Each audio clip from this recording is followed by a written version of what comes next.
ধন্যবাদ মাননীয় প্রধান উপদেষ্টা মহোদয়কে আমাদেরকে আজকে এই চমৎকার আয়োজনে সামিল করবার জন্য। আমি কোনো ভূমিকা ছাড়াই মূল কথায় প্রবেশ করছি, সময় খুবই কম। আমাদের এই ছোট্ট এবং ক্ষুদ্র বাংলাদেশে ছোট বড় অনেক সমস্যাই আমাদের আছে।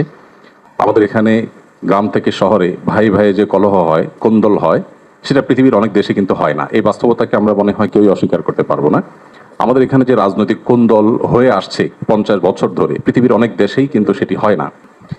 আমাদের অন্য যত কলহ, কোন্দল, অসম্প্রীতি এ জাতীয় যে সকল বিষয় আছে যেগুলোর আমরা সবাই সমাপ্তি কামনা করি, সেগুলোর সাথে যদি আমাদের দেশের ধর্মীয় সম্প্রীতিকে আমি তুলনা করি, আমি এদেশের একজন নাগরিক হিসাবে আমি মনে করি যে আমাদের রাজনৈতিক কলহ, ব্যক্তিগত কলহ, পারিবারিক কলহের তুলনায় আমাদের দেশের ধর্মীয় কলহ উল্লেখ করবার মতো আছে বলে আমার কাছে মনে হয় না। অবশ্য এটি আমার মনে হওয়া না হওয়াতে কিছু আসে যায় না। এটি আমাদের সম্মানিত অন্য ধর্মাবলম্বী যে সমস্ত আমাদের বন্ধুরা আছেন, ভাইরা আছেন, শ্রদ্ধেয় ব্যক্তিবর্গ আছেন, এটি তাদের আমার মনে হয় বলতে হবে। আমি শুধু এটুকু বলবো যে 5ই আগস্ট আমার ফেসবুক পেজে কয়েক মিলিয়ন ফলোয়ার্সকে লক্ষ্য করে আমি একাধিকবার লাইভে এসেছি, যেটা আমার দীর্ঘ 10-12 বছরের সোশ্যাল মিডিয়ার ইতিহাসে কখনো আসেনি।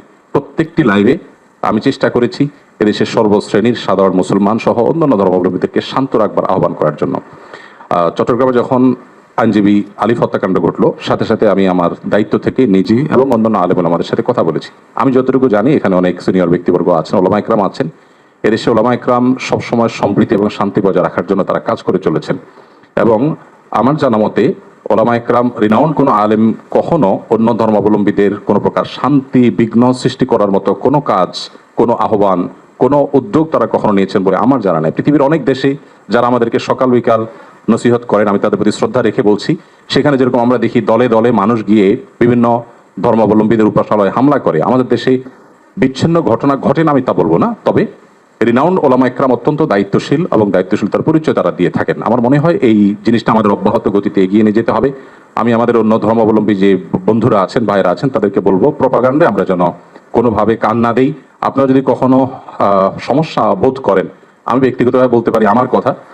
5ই আগস্টে একটি হিন্দু পরিবার একজন মেজরের মাধ্যমে আমার সাথে যোগাযোগ করেছিলেন। আমি আমার সাধ্য অনুযায়ী তাদের নিরাপত্তার জন্য আমাদের যে সমস্ত ভাই বন্ধু আছে তাদের দিয়ে খুলনার একটি জায়গায় আমি ব্যবস্থা করেছি। আমার মনে হয় বাংলাদেশের যত বড় মাদ্রাসা আছে এখানে সব নেতৃত্বশীল ওলামা ইকরাম আছেন।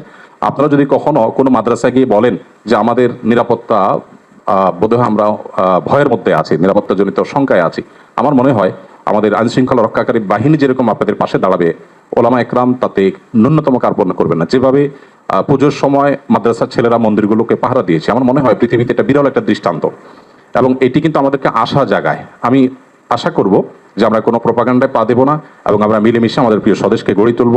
আমরা যে যে ধর্মে বিশ্বাসী হই না কেন, প্রিয় স্বদেশটা আমাদের সকলের। আমাদের স্বদেশে কোনো কালিমার আগুক আমরা চাই না। আমরা সকলের সম্মিলিতভাবে ঐক্যবদ্ধ থাকতে চাই, ঐক্যবদ্ধ রাখতে চাই।